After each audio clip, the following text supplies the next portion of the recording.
From noisy T-Mobile Arena in Las Vegas, this is TarHeelIllustrated.com. I'm THI publisher Andrew Jones, and earlier this afternoon, North Carolina ended a 4-game losing streak by taking care of UCLA, 74-64 here at the CBS Sports Classic. And for the Tar Heels, it was a must-win game. First time they've won since the day after Thanksgiving, which is 22 days, and for some of the players, I think it felt like 22 weeks since they had won. Garrison Brooks a week ago after the loss to Wofford, as down as I've seen him outside of getting eliminated from the NCAA tournament. 6 days later, lots of joy, some relief, and I think renewed optimism. So here are 3 things from today's game that I took away. Of course, there's always a lot, but I'm going to stick with 3 things. First and foremost, Anthony Harris and Jeremiah Francis.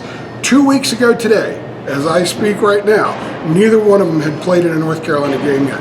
They were both coming off long-time knee injuries. For Francis, it was 2 surgeries. For Harris, it was 1. Francis hadn't played in 2.5 years. Harris hadn't played in 1 year. And in their 4 games they've now played as Tar Heels, the first one was at defending national champion Virginia. The second one was in Carmichael Arena.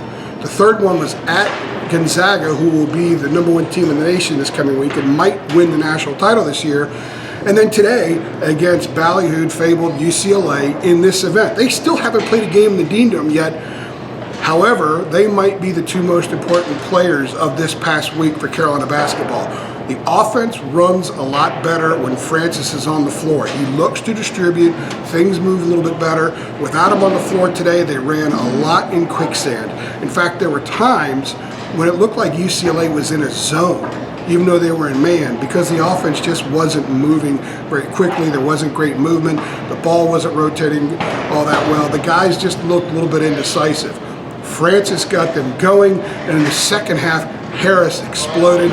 He was part of a huge run, a 23-11 run from the 12-minute mark to the 3.5-minute mark that Carolina distanced itself from UCLA and pulled away. Harris only played 3 minutes in the first half. He played 14 in the second half, but he scored all of his points then. 12 were during that stretch. A couple 3-pointers, driving to the basket, a pull-up jumper, and just the energy he plays with. The fact that he's an athlete. He's the best athlete on the floor right now. He's the only guy capable of getting to the basket or near the basket with a dribble from any spot on the floor. Francis can do it from the top of the key, not as much from other spots just yet, and that's fine, because when Francis is on there, you've also got Harris out there, so you have that element. In fact, some of you old-timers might like this comparison. He reminds me a little bit of Shammond Williams when he was very young. You guys remember when Shammond was a freshman, kind of struggled some, had a couple learning experiences that year, but he turned into a sensational player. I think Harris has some of those attributes there. Certainly high energy, high motor, toughness guy. Francis is big time toughness. The fact that this kid is playing the minutes he is, 22 at Gonzaga, 28 today against UCLA, and he's only had 10 practices. Both players have only had 10 practices. They infused the win. They were huge today. There's absolutely every reason in the world why Carolina fans should be optimistic moving forward, because they have 2 glimmers of hope in Francis and in Harris. Another positive sign is Armando Bacot, 15 and 12 today. He had only converted 3 baskets in the previous 2 games. If you go back to his last shot attempt against Virginia, he was 3 for 21 coming into this game. He scored 15 points today, had 12 rebounds.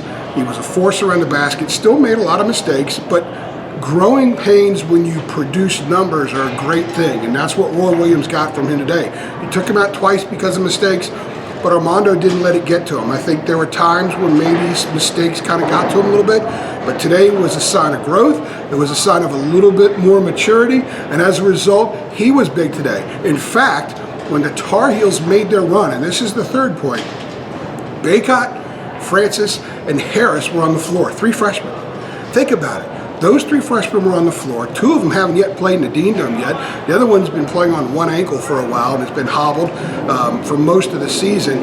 Yet they put together a nice stretch on both ends of the floor to secure a victory against a UCLA team that might not be as good as UCLA teams in the past, but certainly a quality Pac-12 team and an absolutely needed win. Looking ahead, the Tar Heels get Cole Anthony back in about 5 weeks, and when he does come back, he's going to join a team that looks a lot different than the one that he left when he went down with the knee injury.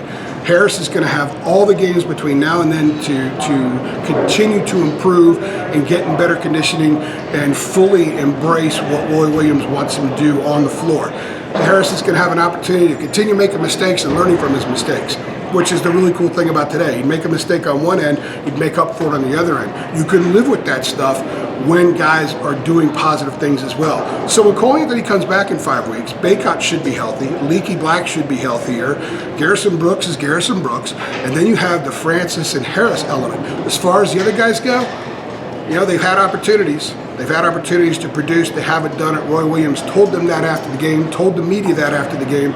So for Carolina fans, it's a big positive that you have looking forward to these two kids and the rest of the team kind of coming together, showing you some signs today of what might be to come. And with a favorable schedule, Carolina's not done yet. This team has a chance to win a lot of basketball games moving forward if it continues to grow. And today was a big time start in that process. I'm Andrew Jones. You are watching TarHeelIllustrated.com and Tar Heel Illustrated on YouTube. Don't forget to click like on this and hit that bell. Subscribe to us. We got a ton of stuff coming to you, not just basketball. Got a bowl game in a few days. We'll be in DC for that. Can't wait to bring you all that coverage. Thanks for stopping by.